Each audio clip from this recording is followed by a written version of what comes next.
5 ஞாயிற்றுக்கிழமைகள் உள்ள ஏப்ரல் மாதத்தில் அந்த ஞாயிற்றுக்கிழமைகளின் திகதிகளின் மொத்தத்திற்கு இருக்கத்தக்க உயர்ந்தபட்ச பெறுமதியை தான் கேட்குறாங்க. அவங்க பாருங்க, இது நம்ம தியரி கிளாஸ்ல படிச்ச விஷயத்தான், அதை எப்படி இங்க அப்ளை பண்றது அப்படின்னு பார்ப்பீங்க. பாருங்க, இப்ப இன்னைக்கு உயர்ந்தபட்ச பெறுமதி தானே கொடுத்துருக்காங்க, கேட்டிருக்காங்க உயர்ந்தபட்ச பெறுமதி. இப்ப இந்த வினாவை பொறுத்த வரைக்கும் நம்ம என்ன செய்ய போறோம் அப்படின்னா, ஞாயிற்றுக்கிழமைகள், இந்த ஏப்ரல் மாதத்துல ஞாயிற்றுக்கிழமைகள் எந்த எந்த திகதிகள்ல வந்துச்சுன்னு கண்டு அந்த திகதிகளை கூட்டி வர்ற மொத்த தொகையை தான் இன்னைக்கு விடையா பார்க்க போறோம். ரைட்டா? இலகுவானது. சரியா? இங்க பாருங்களேன், இன்னைக்கு எப்படி சார் நம்ம ஞாயிற்றுக்கிழமை கண்டுபிடிக்கிறது? ஒரு ஞாயிற்றுக்கிழமை சரி தெரிஞ்சா தானே தாங்க நம்மளுக்கு என்ன செய்யலாம் அப்படின்னா, நம்மளுக்கு மிகுதி இருக்க ஞாயிற்றுக்கிழமை எல்லாம் கண்டுபிடிக்கலாம். ரைட்டா? இப்ப எப்படி கண்டுபிடிக்கிறதுக்காக இன்னைக்கு ஒரு நம்மளுக்கு சின்ன ஒரு குளூ ஒன்று கொடுத்துருக்காங்க, சின்ன ஒரு விஷயம் நம்மளுக்கு கொடுத்துருக்காங்க. அது என்னன்னா, உயர்ந்தபட்ச பெருமானம். இந்த வினா வகையில 2 இருக்கும், உயர்ந்தபட்ச பெருமானம், தாழ்வு மற்ற அல்லது குறைந்தபட்ச பெருமானம் அப்படின்னு கேட்பாங்க. ரைட்டா?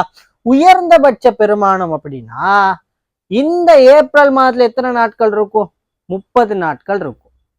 அதே நம்மளுக்கு கேட்டதாங்கன்னா டிசம்பர் மாதம் அப்படின்னா 31 நாட்கள் இருக்கும்.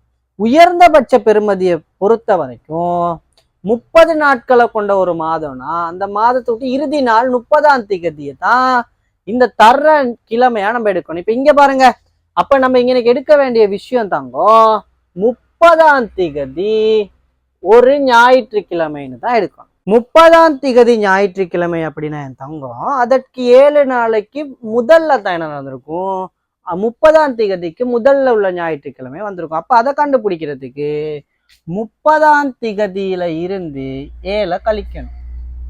7 கழிச்சா அதுக்கு இருக்க ஞாயிற்றுக்கிழமை வந்துடும். பாருங்க, 30ல இருந்து 7 கழிப்போம். 7 கழிச்சா எத்தனை? 23. ரைட்டா? இப்ப 23க்கு முதல் வந்த ஞாயிற்றுக்கிழமையை காங்கிறதுக்கு 23ல இருந்து 7 கழிக்கணும். கழிப்போமா? கழிச்சா எத்தனை? 23ல இருந்து 7 கழிச்சா 16. ரைட்டா? அப்புறம் 16ஆம் தேதிக்கு முதல் வந்த ஞாயிற்றுக்கிழமையை காண 16ல இருந்து 7 கழிப்போம். கழிச்சா எவ்வளோ? 16ல இருந்து 7 கழிச்சா 9. இப்ப இன்னும் பார்க்கலாம், 5 ஞாயிற்றுக்கிழமைகள் தானே கண்டுபிடிக்க இன்னைக்கு 4 இருக்கு.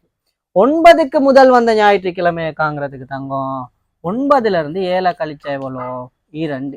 இதுக்கு மேல கழிக்க தேவையில்லை, ஏன்னா 5 ஞாயிற்றுக்கிழமை வந்துருச்சு. பாருங்க, 30ஆம் தேதி, 23ஆம் தேதி, 16ஆம் தேதி, 9ஆம் தேதி, 2ஆம் தேதி.